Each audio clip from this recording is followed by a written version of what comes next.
رہا تھا سعودی عرب کا، ان سے بھی بڑا عشق ہے، جس نے تقریر سننی ہو میرے پاس ہے۔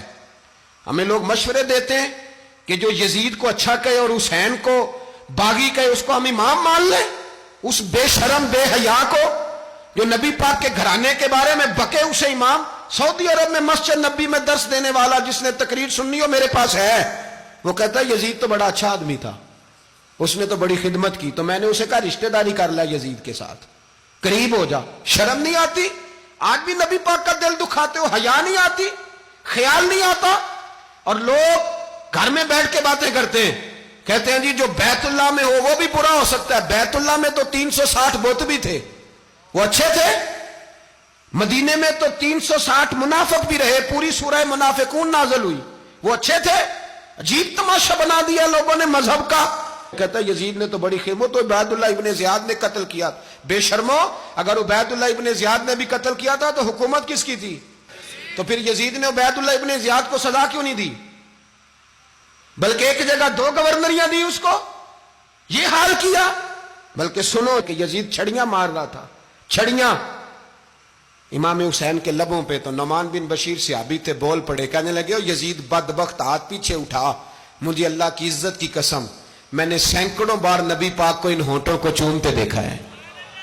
حضرت جناب زینب عورتوں کے مجمع میں پیچھے ہو کے بیٹھی ہیں، یزید کے پاس جب پہنچا لشکر تو یزید کہنے لگا دیکھو اللہ نے مجھے عزت دی اور میرے مخالفوں کا کیا حال ہوا۔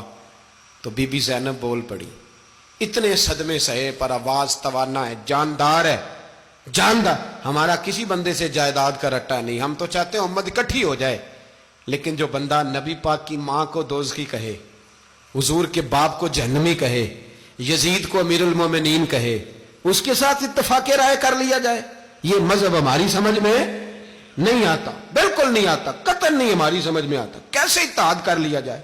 یہاں تو میرے بھائی جو ہمارے ابا کا مخالف ہو اس سے اتحاد نہیں ہوتا، اور جو نبی پاک کے والد کو دوزخی کہے اس سے اتحاد ہو جائے۔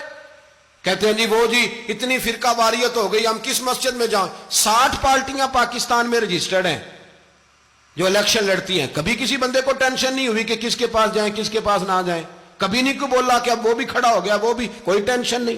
مذہب کی باری ٹینشن ہو جاتی ہے، اتنا بڑا مذہب ہوتا ہے بھائی، غلط بندے بھی آ ہی جاتے ہیں بیچ میں، تھوڑا پہچان کے چلنا پڑتا ہے صحیح کون ہے اور غلط۔ اور یہی تو ہمیں امام حسین نے بتایا ہے کہ مذہب کے اندر ہی تم نے شناخت کرنی ہے کہ بندہ ٹھیک کون ہے اور بندہ غلط۔ یہی تو کربلا ہے، یہی تو امام حسین نے بتایا، کفر اسلام نہیں، حق اور باطل۔ تو سمجھیے گا، حضرت سیدہ زینب نے جب سنا نا کہ یہ کہہ رہا ہے کہ مجھے اللہ نے عزت دی، تو جناب زینب بولی، نعمان بن بشیر کہتے ہیں بی بی بولی، اتنے صدمے ہیں پر جناب زینب بولی اللہ اکبر، اس انداز میں بولی کہ پہلے قرآن مجید کی آیت پڑھی، کہنے لگی وَتُعِزُّ مَن تَشَاءُ وَتُذِلُّ مَن تَشَاءُ بِيَدِكَ الْخَيْرُ إِنَّكَ عَلَىٰ كُلِّ شَيْءٍ قَدِيرٌ۔ اور پھر کہنے لگی یزید تو بکتا ہے، کہتا ہے کہ تو عزت والا ہو گیا، یہ تیری حکومت ہے، 4 دن گزرنے دے، تجھ پہ کوئی لعنت بھی نہیں برسائے گا، اور میرے بھائی کا قیامت تک ممبروں میں اور خطبوں میں ذکر ہوا کرے گا، وقت گزرنے دے۔ جب جناب بی بی زینب بول رہی تھی تو حضور کے ایک نابینا صحابی پاس بیٹھے تھے، جناب نعمان بن بشیر کا ہاتھ ہلایا، ہلا کے کہنے لگے کیا علی آ گئے؟ تو علی کی آواز لگتی ہے، جبریل امی بول رہے ہوں جیسے، حکمت کے گوہر رول رہے ہوں جیسے، دربار دمشق میں بی بی زینب کا خطاب، منبر پہ علی بول رہے ہوں جیسے۔ میرے بھائی بس کربلا والا قافلہ تو مدینے پہنچ گیا، 3 سال یزید نے حکومت کی، شرابیں عام ہو گئی، مکے پہ حملہ ہوا، خانہ کعبہ کا غلاف جلا، مدینے پہ اس نے حملہ کیا، 3 دن مسجد نبوی میں اس نے گھوڑے باندھے، مسجد نبوی میں صحابہ کو نکال کے اپنا اس نے امام مقرر کیا، لیکن پھر امت نے اسے قبول نہ کیا، پھر وہ رسوا ہوا اور آج تک وہ رسوا ہے۔ لیکن امام حسین کا نام کل بھی زندہ تھا اور آج بھی۔ درس یہ ہے، پیغام یہ ہے، پیغام یہ ہے، یاد رکھو موت تیزی سے آ رہی ہے، ہمارے ساتھ والے دائیں بائیں والے سب چلے گئے، اسی طرح نمبر لگے گا، ایک دن اعلان ہوگا۔ ضمیر کے قیدی بن کے زندگی نہ گزارو، بالکل نہ گزارو، یہ تھوڑی سی زندگی ہے، دنیا سجن المومن۔ حق بات کرو، حق پہ ڈٹنا سیکھو، دین سمجھو، خبردار رسول پاک صلی اللہ علیہ وسلم کے دین میں ظالم، جابر، فاسق، فاجر کی کوئی گنجائش قطع نہیں ہے۔ اپنے آپ کو سمیٹو، اپنے آپ کو سنبھالو، دین میں اپنا کردار ادا کرنے کی کوشش کرو۔ دین طلب کرتا ہے ہم سے کہ ہم نے دین کو کیا دیا ہے۔ امام حسین نے سارا گھرانہ دین کے لیے دے دیا۔ ہمارا جو بچہ کسی کام کا نہیں رہتا اسے مدرسے داخل کراتے ہیں۔ ہم نے دین اتنا کمزور کر دیا ہے کہ عالم اگر شور نہ کریں، عالم اگر شور نہ کریں، زور نہ کریں، گھٹن والا ماحول ہو گیا ہے۔ مذہب کی پوزیشن کمزور کر دی۔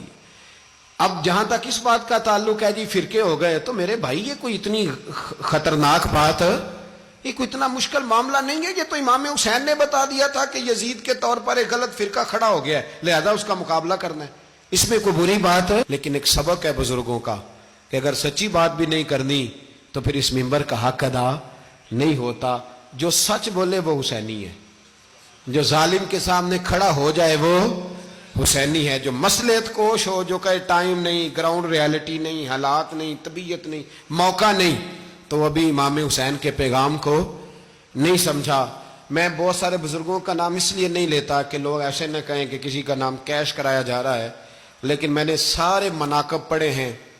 میری لائبریری میں کتابیں ہیں، میں پڑھتا رہتا ہوں، میں سفر میں بھی ساتھ رکھتا ہوں، لیکن حضرت شیخ عبدالصبور بیگ منشور ہزاروی کا شعر امام علی مقام کے مقابلے میں اس طرح کا ہے کہ مجھے سارے شاعروں سے زیادہ وزنی محسوس ہوتا ہے۔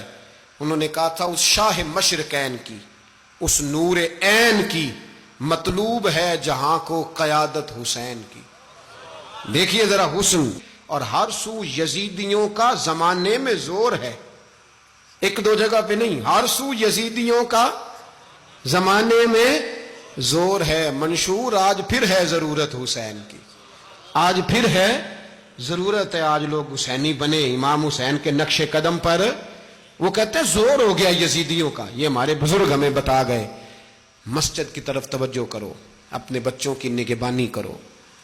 دنیا کی زندگی اتنی مختصر ہے کہ ایک خواب لگے گا جب ہم جائیں گے دنیا، ایک خواب لگے گا۔ خواب تھا جو کچھ کے دیکھا، جو سنا افسانہ تھا۔